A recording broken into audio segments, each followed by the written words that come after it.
নমস্কার।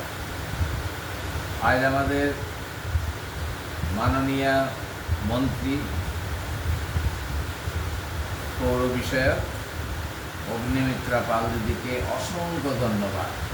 যে এর আগে কতগুলো ভিডিও যেখানে আমি দাবি করেছিলাম যে আসানসোল পৌর নিগম এটা যে কত বড় দুর্নীতি রাখা, এটা একদম তলা পর্যন্ত এই দুর্নীতির তদন্ত হোক। আজ দেখলাম তিনি ইনিশিয়েটিভ নিয়েছেন। বিরোধী পক্ষের দলনেতা শিবদাসন হতে পারে দাসুদা, তার সঙ্গে তিনি বৈঠক করবেন সমস্ত খবর জানার জন্য। দাসুদা ওইখানকার সমস্ত ব্যাপারটা জানেন, হোক তিনি টিএমসির লিডার। ওই জানলে তদন্তের সুবিধা হবে, তদন্তটার একদম শেষ পর্যন্ত যায়। মানে আমি চাইছি মিউনিসিপ্যাল কর্পোরেশনে একজন এমন ধোয়া তুলসী পাতার মতো বসে আছেন, তার নামটা সবাই জানেন, ল অফিসার। তিনি ওইখানকার যত বড় ইঞ্জিনিয়াররা আছেন, প্লাস ওইখানে যারা চিফ ইঞ্জিনিয়াররা রয়েছে, তাদের নিয়ে একটা সিন্ডিকেট করে রেখেছেন। এই সিন্ডিকেটটা কিসের? যেখানে যেখানে বাড়ি ভেঙে দেওয়ার অর্ডার আসছে বা বাড়ি করতে দেওয়া হবে না, সেগুলো সব ফাইলগুলোকে আটকে রেখে দেওয়া, এইটি হচ্ছে কাজ। ফাইল আটকে দিলে দরবার করতে যাবেন, দরবার করতে গেলে টাকা, কিন্তু কোনো প্রমাণ নেই। এত চালাক লোকটা, মানে এমন ভয় পেয়েছে, কিন্তু অতি চালাকি কোমরে দড়ি হয়। আমার তো মনে হচ্ছে এবার ওই ঘটকবাবুর দড়ি পড়ার সময় হয়ে গেছে। আর আমি আগেই বলেছি, এই সমস্ত ইঞ্জিনিয়ার আগেই ইডি এবং সিবিআই দিয়ে তদন্ত করে কোটি কোটি টাকা এরা যে আত্মসাৎ করে নিজের পয়সা বাড়িয়ে গেছে, প্রচুর প্রচুর টাকার মালিক, সেইটা কিন্তু জনগণ জানতে চাইছে।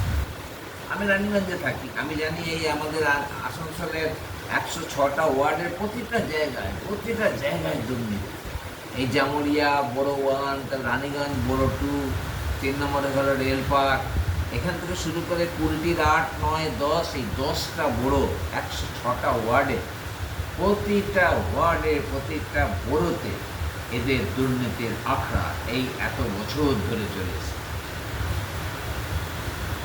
এর আগে যিনি ল অফিসার ছিলেন, তাকে তো বিদায় করে দেওয়া হয়েছে।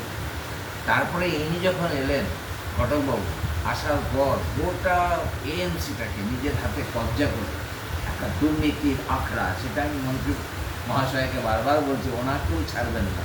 উনি হচ্ছেন একদম গিট। আমি একবার যে বলেছিলাম, দেখবেন এই গিটটা আমি খুলবই, আর খুলেই ছাড়ব।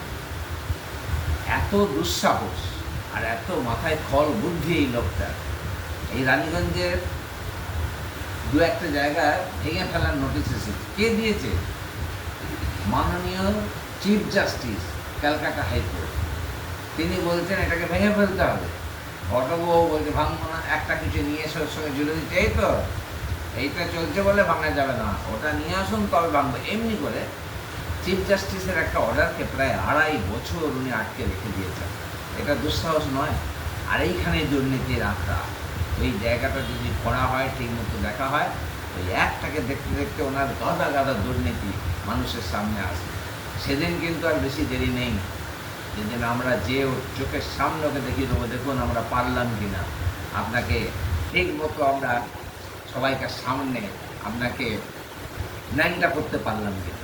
ন্যাংটা অর্থে আপনার যে ভালো মানুষের মুখোশটা আছে, খুব মিষ্টি মিষ্টি কথা মানুষকে, সেইটাও কিন্তু আমরা একদম এক্সপোজ করবই।